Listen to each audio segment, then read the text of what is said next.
ഹരി ഓം ശ്രീ ഗുരുഭ്യോ നമ. ഹരിശ്രീ ഗണപതേ നമ. അവിഘ്നമസ്തു. ശ്രീ ഗുരുഭ്യോ നമ. മുകുന്ദമാല. ഒരു കാലത്ത് കേരളം ഭരിച്ചിരുന്ന കുലശേഖര ആൾവാർ എന്ന കവിയാണ് ഇത് എഴുതിയിട്ടുള്ളത്. വിഷയങ്ങളിലേക്ക് ഓടിക്കൊണ്ടിരിക്കുന്ന മനസ്സിനെ സർവേശ്വരനിൽ ഉറപ്പിച്ചു നിർത്തുവാനാണ് ഭക്തിയോഗത്തിൽ പറയുന്നത്. അതിനുള്ള ഉപായങ്ങളാണ് സ്തോത്രപാരായണവും നാമജപവും രൂപധ്യാനവും. മനസ്സിനെ ഈശ്വരനിലേക്ക് നയിക്കുവാനുള്ള ഒരു നല്ല ഉപായമാണ് സ്തോത്രപാരായണം. അതിന് ഏറ്റവും പറ്റിയ ഒരു സ്തോത്രമാണ് മുകുന്ദമാല.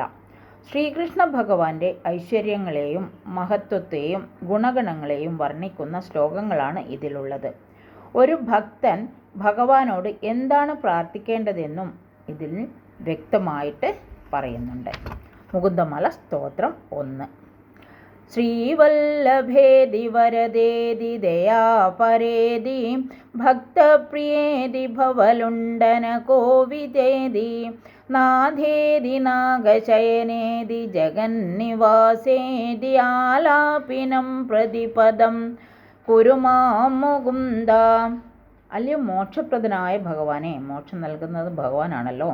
ശ്രീവല്ലഭ, ശ്രീദേവിയുടെ ഭർത്താവേ, വരദ, വരത്തെ ദാനം ചെയ്യുന്നവനെ, ദയാപര, ദയാൽ എല്ലാവരോടും കൃപ ചൊരിയുന്നവനെ, ഭക്തപ്രിയ, ഭക്തന്മാരെ ഭഗവാന് ഭയങ്കര പ്രിയമാണ്.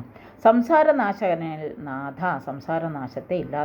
സംസാരത്തെ ഇല്ലാതാക്കുന്ന ഭഗവാനെ, നാഗശയന, നാഗത്തിൻ്റെ മുകളിൽ ശയിക്കുന്നവനെ, ജഗന്നിവാസ, ലോകത്തിന് മുഴുവൻ ആധാരമായിട്ടുള്ളവനെ, എന്നും മറ്റുമുള്ള അങ്ങയുടെ നാമങ്ങൾ എപ്പോഴും ജപിക്കുവാനുള്ള ഭാഗ്യം ഉണ്ടാക്കിത്തരണമേ എന്ന് ഉള്ള പ്രാർത്ഥനയാണ് ഇവിടെ. മനസ്സിനെ ഭഗവാനിൽ ഉറപ്പിച്ച് നിർത്തുവാൻ ഉള്ള ഉപായം ഈശ്വര കീർത്തനങ്ങൾ എപ്പോഴും ആലപിക്കുകയാണ്.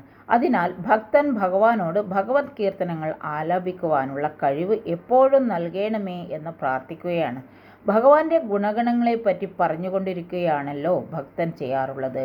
അങ്ങനെ അങ്ങയുടെ ഗുണഗണങ്ങളെ കീർത്തിക്കുവാനുള്ള കഴിവ് നൽകണമേ എന്ന പ്രാർത്ഥനയോടെയാണ് സ്തോത്രം ആരംഭിക്കുന്നത്. ഹരി ഓം ശ്രീ ഗുരുഭ്യോ നമ. ഓം തത്സത്. ഹരി ഓം ശ്രീ ഗുരുഭ്യോ നമ. ഹരി ഓം.